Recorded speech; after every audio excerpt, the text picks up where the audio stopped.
nung Tuesday, kailan ba Tuesday ba nung isang araw, nagkaroon sila ng parang with the vloggers. In fact, ang gusto talaga nila sa show ninyo na magkaroon ng ganito, pag-uusap. Mga 10:45, kasi nauna mga 8 o'clock, biglang tinawag ako nung isa. Yung dalawa yung parang leader nila dyan pagkasama si Sergeant Tube, sabi niya, "Sir, kailangan natin mag-pull out." Sabi ko, "Ha? Bakit?" Sabi niya, "Sir, napapaligiran na tayo." Sa Valle Verde Country Club to.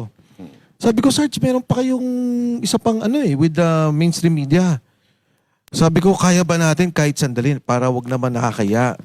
Sabi niya, "Sir, kaya ba ng mga 10 minutes?" Sabi ko, "Palagay ko mga 15." Sabi niya, "Sige ho."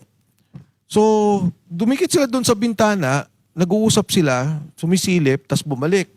So, okay. Nagkaroon ng press con, bigla kami lumabas. Paglabas namin, nakita namin, 3 doon sa pinagdaanan namin, may mga radyo. Nagra-radyo. Doon sa kabilang kalye, may mga nagra-radyo. Tapos, pag andar namin, may 2 motor na sumunod. Anyway, magagaling naman to sila. Alam nila kung paano yung escape route. Na plano na, bago pa lang pumunta doon.